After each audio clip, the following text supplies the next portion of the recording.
पर आप इस तरह एक प्लेटफॉर्म पर आए, ये इसी तरह आप हैदराबाद की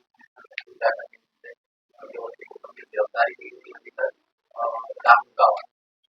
दूसरी बात ये है कि एक तो मंदिर जो हैदराबाद में गारंटी हैदराबाद में किसी हालत में, तो उसके साथ उसके लिए आपको क्या करना है? सबसे पहला मुद्दा ये है कि कोर्ट जो है चीजों की जागरूकता का काम है।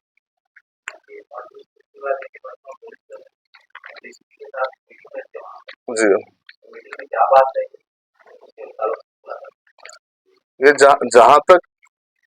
जहाँ तक चिरकुर विलेज मोइनाबाद की जो मस्जिद का जो सा है, बिल्कुल बड़े अफसोस की बात है कि वो एक वाकया के नहीं होने का वाकया है। वो हुआ है। वो एक 400 साल मस्जिद को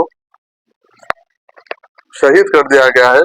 लेकिन उसके लिए जब हम इसका पूरा इंक्वायरी किए हैं, रिपोर्ट लिए हैं, तो ये कोई शरपसंदी नहीं, कोई रियल एस्टेट अपने पैसों की हवस के लिए इस मस्जिद को शहीद किया है। तो उसको जब उसके बाद हम जब शहीद होने के बाद मुकाम पे पहुंचे, मैं पहुंचे, हमारे टेमरिस के प्रेसिडेंट साहब पहुंचे और दूसरे जमात के कायदीन पहुंचे और माइनॉरिटी वेलफेयर के सेक्रेटरी तफसीर इकबाल साहब पहुंचे।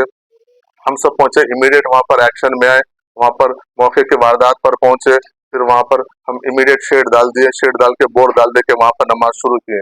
जहां तक उसको दूसरे दिन की जब मीटिंग की बात है, वहां पर मुकामी मुसलमान लोगों से हम बुला के बात की है और गैर गैर हमारे जो हिंदू भाई है उनसे भी हम बुला के बात की, जिसमें मंदिर के पुजारी भी थे, बात किए थे। सबका मानना यही है कि वो जो हरकत हुई है बिल्कुल गलत हुई है, वो नाकाबिले बर्दाश्त है, चाहे किसी भी मजहब के लोग हो।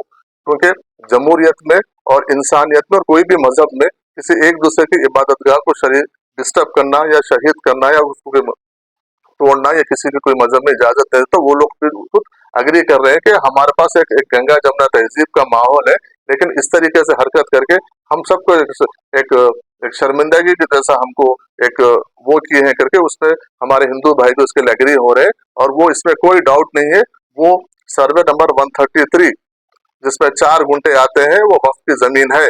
1950 1954 से 50 से हमारे पास तमाम रिकॉर्ड है, तमाम रिकॉर्ड में वो वक्फ की जमीन है, वहां पर मस्जिद थी और मस्जिद रहेगी। और लोकल के लोगों का भी यही कहना है कि वो जमीन वक्फ बोर्ड की जमीन है। वक्फ बोर्ड की जमीन को लेकर किसी को कोई ऑब्जेक्शन नहीं है। जहां तक मंदिर की मस्जिद की तामीर का जहां तक सवाल है, तो मस्जिद की तामीर की पूरी जिम्मेदारी वक्फ बोर्ड लेगा। हम वहां पर एक टीम को बिल्कुल मुतयन किए हैं। वहां पे एक टीम 24 घंटे हमारी रात सुबह से लेकर शाम तक वहीं पर रही।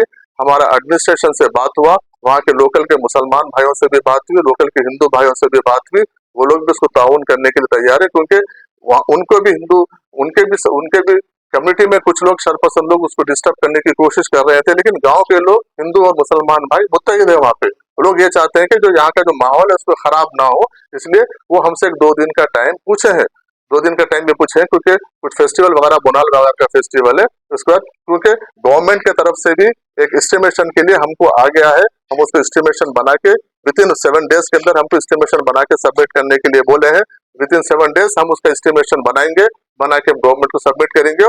इमीडिएट वहां पर काम शुरू होगा और वहां पर मस्जिद आबाद होगी वहां पर। और मस्जिद आबाद होने के लिए, क्योंकि वो हमारी प्रॉपर्टी है, वक्फ बोर्ड की प्रॉपर्टी, हमको किसी कोई वहां पे मस्जिद बनाने से रोक नहीं सकता। हम वहां पर रुक, क्योंकि उसमें क्या हो रहा है कि सोशल मीडिया के जरिए अलग अलग से वहां पे मैसेजेस जा रहे हैं, लोग जाके जो लोग अपने अपने तरीके से उसको एक मैसेज देने की कोशिश कर रहे हैं। लेकिन मेरा क्लियर मैसेज यही है कि वहां पर मस्जिद थी, मस्जिद बनेगी और मस्जिद वहां पर कायम होगी। उस पर वक्फ बोर्ड पूरी जिम्मेदारी के साथ मस्जिद बना दे। सिर्फ हम उसको थोड़ा सा डिले होने का, 2-3 दिन डिले होने का, कि लोकल के एडमिनिस्ट्रेशन और लोकल के 2 लोग कमेटी के लोग बैठ के बात करके बोले के, क्योंकि बोनाल 2-3 दिन फेस्टिवल का टाइम है, 2-3 दिन के बाद आप काम शुरू करिए, हम पूरा पूरा उसमें हम ताउन करेंगे। तो अब वहां पर जो भी काम होगा, अब वहां पर जो भी काम होगा, मुकामी लोग वक्फ बोर्ड और रेवेन्यू और पुलिस एडमिनिस्ट्रेशन के बीच में उनके तालमेल के साथ पूरा काम होगा और पूरा मस्जिद मुकम्मल मस्जिद वहां पर बनेगी। क्योंकि वो मस्जिद को रास्ता भी नहीं है, हम उसका भी बातचीत कर रहे हैं, वो जमीन के ओनर से बात करके उसको रास्ता निकालने की बात करें कि रास्ता उसको मेन रोड से अप्रोच होने का, और मस्जिद का वो रास्ता भी हम कायम करेंगे आने जाने के लिए, और मस्जिद भी वहां पर एक मस्जिद वक्फ बोर्ड की जानिब से वहां पर कायम होगी।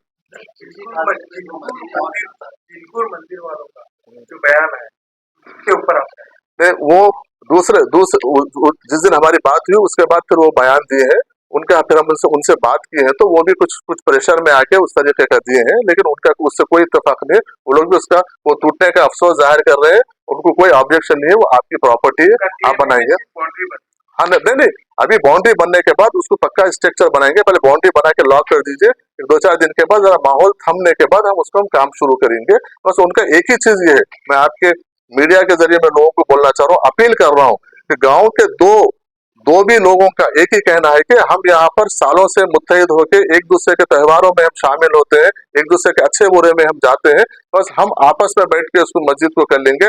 आप मेहरबानी करके बाहर से आप लोग आके माहौल को, हमारे गंगा जमुना तहजीब को, हमारे पुराने जो गाँव का कल्चर है उसको खराब मत कीजिए।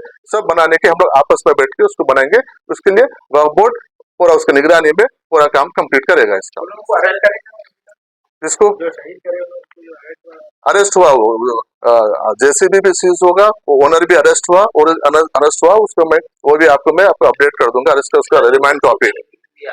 उससे 1 किलोमीटर पे वक्त का और लैंड है, वहाँ पे फातिमा टोम नाम की एक वक्त की लैंड है, वो भी वीरान पड़ी हुई है, खस्ता हालत में है, तो उसको भी क्या शहीद होने का इंतजार है या फिर हम एक्शन लेंगे? मैं वो उसके बाजू के गांव में जो है टोम है, वो मैं वहाँ के जो मुतवल्ली साहबा थे वो मेरे से बात किए हैं, वो और गांव के जिम्मेदार भी बात किए हैं, उनको मैं बोला हूँ कि तफसील आप लैंड के जो डिटेल्स है आपका, जो भी आप वो कमेटी के मुतवल्ली है, जो भी आप डिटेल्स लेके आके दीजिए, वक्फ बोर्ड के जानिब से इमीडिएट उसकी हिसारबंदी करेंगे और जो भी हो सकता हम करेंगे बोल के बोले।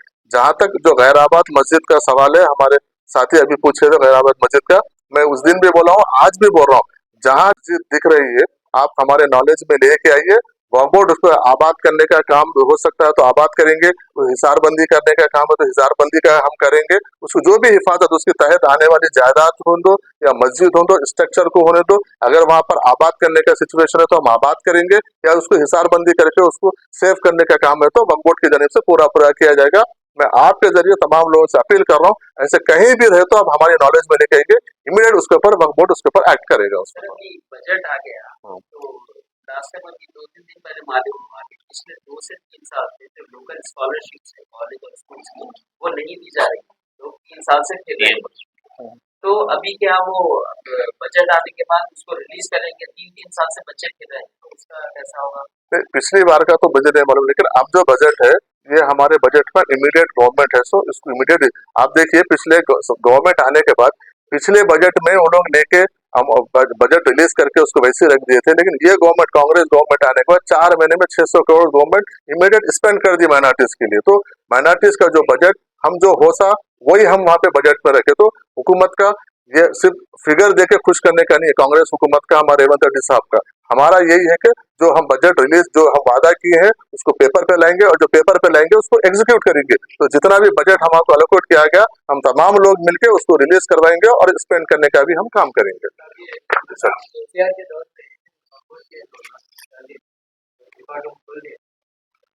वो रिकॉर्ड रूम ऑलमोस्ट खुलने में, कलेक्टर सिर्फ हमारे को हैंड ओवर करने का है, वो बातचीत चल रही है, वो जल्द से जल्द उसको हम हैंड ओवर ले लेंगे उसको। बहुत बहुत अभी आपका ब्रेकडाउन क्या है, आपके असेंबली का टोटल बजट क्या है? तो 951 है। तो पिछले साल को आपको डिफरेंस क्या है? 783 था पिछले साल, 951 है, वही तो बता रहा हूँ, 21% एडिशनल बजट आया है। स्पेशली ये जो बिल्डिंग के लिए आप जो परसों दौरा करें, उस पर कोई स्पेशल बजट आप एलोकेट करेंगे? अभी तो प्लान करना है ना, पूरा बजट को अभी तो सब डिवाइड करना है।